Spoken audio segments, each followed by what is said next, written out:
Time.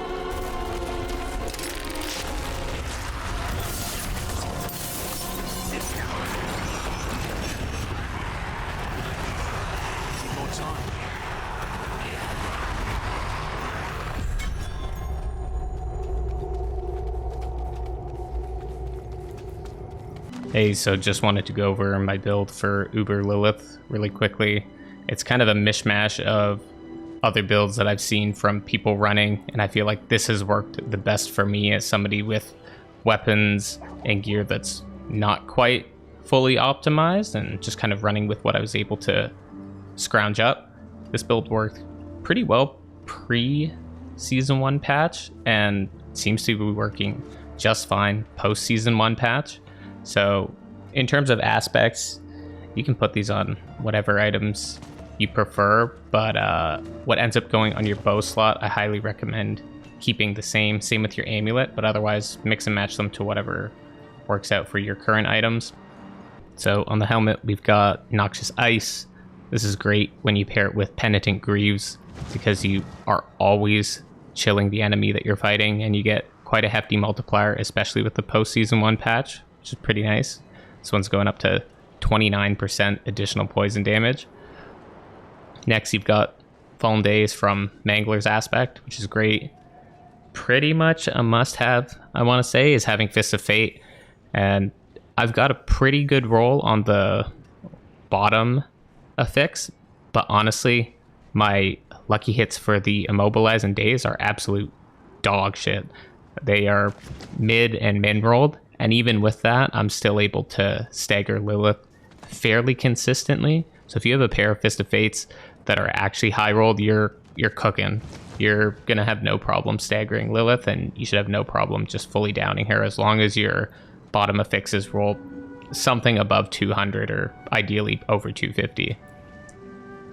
For leg pieces, you can only roll defensive aspects onto these, so I put the classic basic skills, grant 20% damage reduction. This is very useful, probably the best thing you can run here.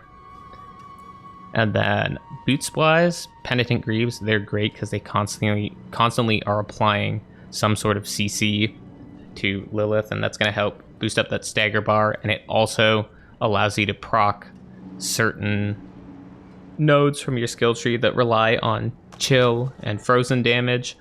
And then obviously it pairs really well with the Noxious Ice cap. In terms of crossbow, I personally have found a lot of success with the aspect that is for distant enemies, get stunned if they hit you, but it's really all about the 40% multiplier to stunned enemies. This is going to work constantly while Lilith is down, and that is a huge damage boost. You'll notice during the kills when she gets down, the amount of poison damage that's getting applied to her is actually bananas. So I highly recommend running this. I hadn't noticed it on many builds, and then saw it on one build and saw that it was far more successful than some of the other aspects that people were running. A lot of people would run, you know, twisting blades on their crossbow, which is pretty typical when you're running a twisting blade setup, but you don't get multiplicative damage from it, so it's better to just throw it onto a sword or a piece of jewelry. So on my sword, that's where my twisting blades aspect is. Like, you'll notice, like, I've got like mid-rolled aspects on half of the shit I'm running here. So if I'm able to do it with this, you can definitely do it if you've got some good items. Obviously for weapons, you're going to want to prioritize those prime affixes, dex, core skill, or close, and then vuln crit is pretty much a must-have. Like, I'm only running weapons that are just barely pushing 800, and my attack power is only 8200, and we were still able to do this. Like, look at the crit vuln on my my sword here is just absolute shit, and I was still able to do this. In terms of second aspect on your sword, bursting venoms is pretty much an absolute must-have. That's what's allowing all of that poison damage to be constantly reapplied when you drop that poison pool. So you got to have that somewhere, and because it can only go on weapon slots, jewelry, and gloves, you're going to probably want to throw it on your weapon or one of your jewelry slots. It doesn't really matter. Accelerating is the next aspect you're probably going to want to be running. Gives you a ton of attack speed, and that's going to help a lot in terms of pumping up that stagger bar as fast as possible, and then obviously applying more poison procs. Smiting, honestly, like, smiting is, it doesn't have to be slotted into your build. You could use something like not Umbro, what else have we got?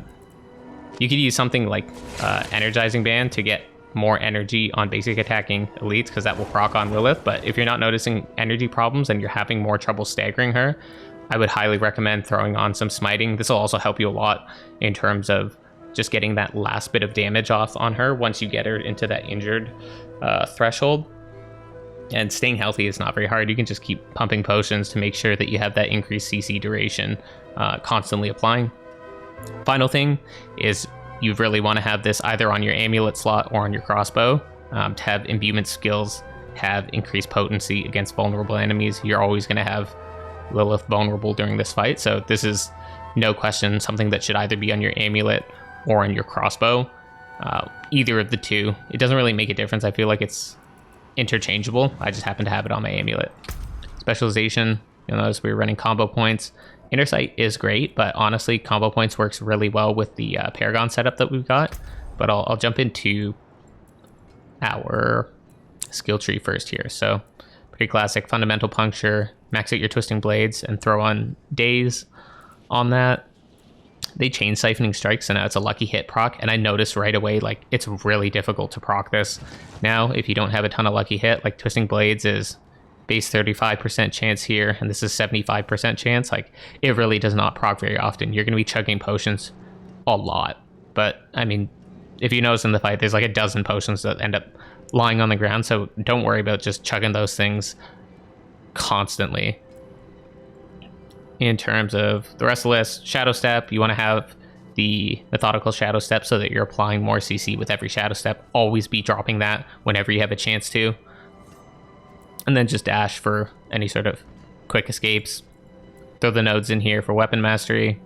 And then your poison trap, you want to make sure that you've got the subverting one so that you have an extra 10% damage for when somebody's standing in your poison trap. Lilith is always going to be affected by this, so definitely want to run that.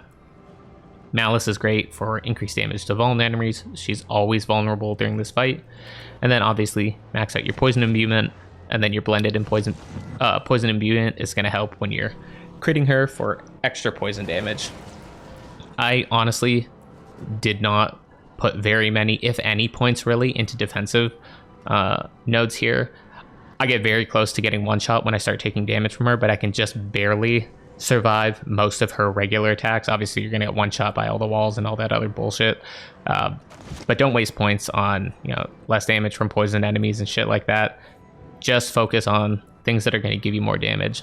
So, Frigid Finesse, this is pretty key for when you're running those Penitent Greaves. So you're always applying Chill. This is going to give you a ton of extra damage to knock onto her, and it's multiplicative. So throw those 3 points into Frigid Finesse.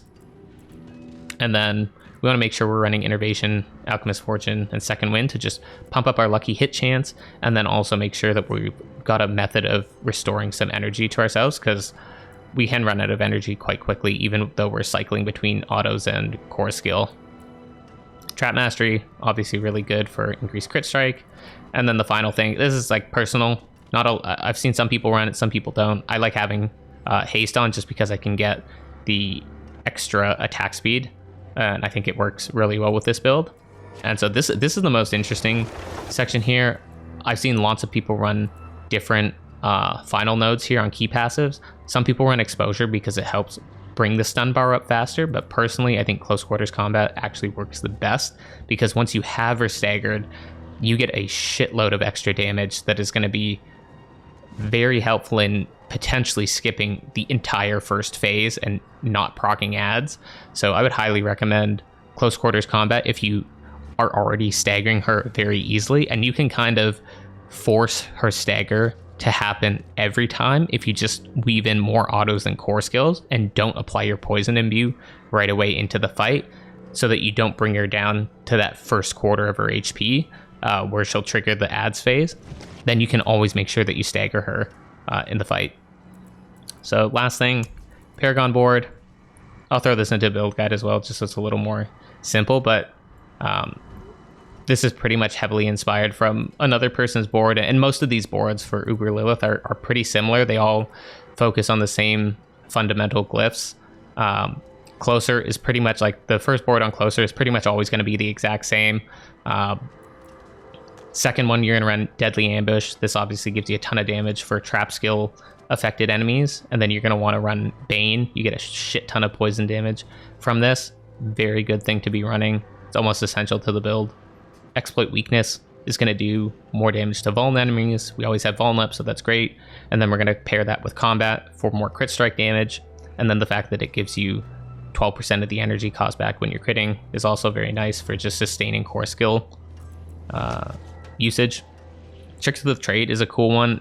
I noticed this one becoming more common on Uber Lilith builds, and this is what pairs with utilizing combo points. So if you use a marksman skill, which is going to be your puncture, and then if you use a cutthroat skill, which is your twisting blades, or if you use your shadow step, cycling between those gives you a crazy amount of bonus damage. And so if you're 1-for-1ing between your puncture and your twisting blades, you're always getting that 25% extra damage.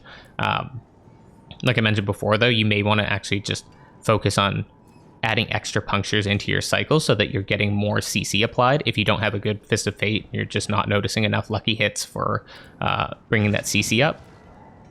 Left side board here is going to be Eldritch Bounty, and then you're going to pair that with Tracker. Again, it's another poison influenced glyph, so that's again stacking up our poison damage with each poison imbue that we proc. And then on the final board, we've got, what is it? Cunning Stratagem. So we're not really utilizing the board much, but we are using on here Chip, so you get a shit ton of physical damage, which is very useful as well. Just make sure I mentioned all of the glyphs here. I think we're good. But yeah, this board's pretty dope. I highly recommend running it. The one thing I will note is I had a lot of trouble. It's really going to be build dependent for yourselves, but I have exactly 540 strength, and so I kind of tailored this board so that I could hit exactly 540 strength to get this extra 15% imbue skill damage. You are going to probably want to play around this in a way that works best for you. If you notice that you can start pulling strength points away and throw them into dex, I would highly recommend doing that. That's really going to pump your DPS up just that much more, and it could be the difference between getting that kill or not. Just make sure that you're hitting most of those threshold caps on your glyphs, and making sure that you're hitting those rare node threshold points. And that's pretty much it. I think this build is pretty solid. It clearly is working well in Season 1, so give it a try. Let me know what you think. If you're looking for some cool people to hang out with and entertaining yet educational gameplay, then make sure to stop by Wednesday to Saturday at twitch.tv/UncleMumble. See you in the next one. Peace.